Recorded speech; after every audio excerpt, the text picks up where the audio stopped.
శేషగిరి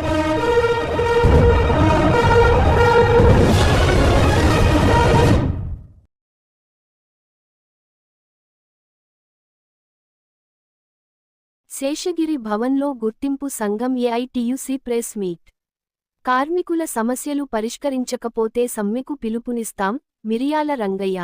సోమవారం ఉదయం శేషగిరిభవన్లో గుర్తింపు సంఘం ఏఐటియుసి ఆధ్వర్యంలో ప్రెస్ మీట్ నిర్వహించారు. ఈ సమావేశంలో అదనపు ప్రధాన కార్యదర్శి మిరియాల రంగయ్య మాట్లాడుతూ పెండింగ్లో చాలా కాలంగా ఉన్న డిపెండెంట్లకు ఉద్యోగ నియామకాల పత్రాలు వెంటనే జారీ చేయాలని అన్నారు. ధన్యవాదాలు తెలియపరుస్తూ ముఖ్యంగా మేనేజ్మెంట్ రికగ్నైజ్డ్ యూనియన్ మాట్లాడినటువంటి విషయాలపైన, కార్మిక సమస్యల పైన స్ట్రక్చరల్ మీటింగ్ 2-3 సార్లు జరిగింది. సిఎన్ఎండి లెవెల్ కూడా 2 సార్లు జరిగింది.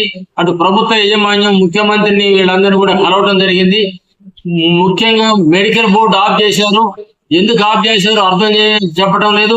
మేము మాట్లాడినప్పుడు పెడతాం అని చెప్పి ఆలస్యం చేస్తా ఉన్నారు. ఇమ్మీడియట్ గా మెడికల్ బోర్డుని కొనసాగించాల్సిన బాధ్యత ఉన్నది. అట్లాగనే ఏదైతే ఉందో మెడికల్ బోర్డు మెడికల్ అయిపోయి వాళ్ళ పిల్లలు ఉద్యోగాలకు ఉన్నారు. తండ్రికి ఉద్యోగం లేదు, కొడుకు జీతం లేదు. ఆ విధంగా 370 మంది త్రూఅవుట్ సింగరేణిలో 5-6 నెలల నుంచి వాళ్ళు ఉద్యోగాలు లేకుండా ఉన్నారు. ఉద్యోగం లెటర్లు ఇవ్వడానికి గవర్నమెంట్ తోటి ఇప్పిస్తాం, మినిస్టర్ తోటి అని చెప్పి కాలయాపన చేస్తా ఉన్నారు. ఇమ్మీడియట్ గా ఏదైతే ఆ డిపెండెంట్స్ కి యూటీసీ ఆర్డర్ ఇవ్వాల్సిన బాధ్యత ఉన్నది. అదే కాకుండా పెర్క్స్ పైన ఇన్కమ్ ట్యాక్స్ మేము రద్దు చేస్తాం అని చెప్పారు. సానుకూలంగా స్పందించారు. కోల్ ఇండియాలో అందరికి ఇస్తా ఉన్నారు. ఇక్కడ కూడా ఆఫీసర్లకు ఇస్తా ఉన్నారు. మినహాయింపు ఉంది. పెర్క్స్ పైన ఇన్కమ్ ట్యాక్స్ తీసేయాలని మేము చెప్పినప్పుడు కూడా మరి మంచిదండి తీస్తాం, 91 కోట్లు అయిద్దని చెప్పారు. లాభాల వాటాలో మినహాయింపండి అని చెప్పాం. అది కూడా కాలయాపన చేస్తా ఉన్నారు, ఇవ్వటం లేదు. అదే కాకుండా డిస్మిస్ అయిన కార్మికులు ఉన్నారు. 1 టైం మీద వాళ్ళకి ఉద్యోగాలు ఇవ్వండి అని చెప్పాం. మంచిదండి ఇస్తామని చెప్పారు. అది కూడా దాన్ని అమలు చేయటం లేదు. అదే కాకుండా మార్పేర్లు ఏదైతే ఉన్నదో ఆ మార్పేర్లను తొలగిస్తామని గత ఎన్నికలప్పుడు ఆ రాష్ట్ర గవర్నమెంట్ టీఆర్ఎస్ గవర్నమెంట్ వాగ్దానం చేసింది. ఈ గవర్నమెంట్ కూడా ఎన్నికలప్పుడు మార్పేర్లను మేము మారుస్తాం, సరిచేస్తామని చెప్పారు. ఈ గవర్నమెంట్ చెప్పింది కూడా ఉడిక్కైంది. యజమాని కూడా శ్రద్ధగా పట్టించుకోవడం లేదు. మార్పేర్లు ఏదైతే ఉన్నాయో ఇమీడియట్ గా మరి మార్చాల్సిన అవసరం ఉంది.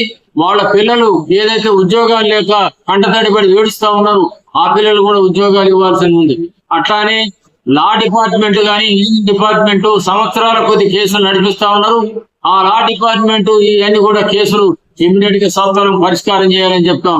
అట్లానే డీకేశవన్ కానీ కొత్తగూడెంలో ఇల్లందరూ ఏదైతే మరి కొయ్యగూడెం ఓపెన్ కాస్ట్ కానీ అట్లానే ఎక్స్టెన్షన్ JK5 కానీ ఇవన్నీ కూడా ఇవ్వడానికి సిద్ధంగా ఉన్నాయి.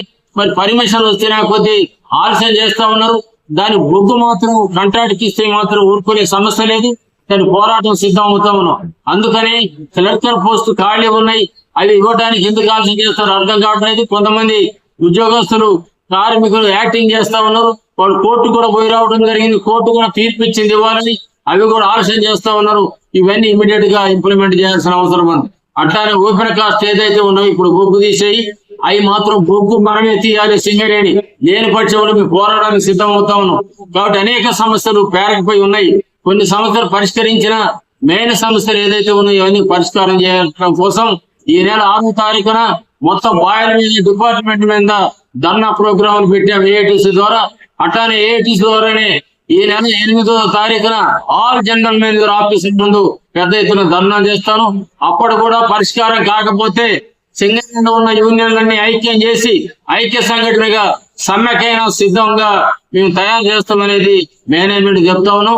పత్రికా విలేకరుల సమక్షంలో ఇవన్నీ అమలు కాకపోతే మేము సమ్మెకైనా సిద్ధంగా ఉన్నామనేది విజ్ఞప్తి చేస్తా ఉన్నాం.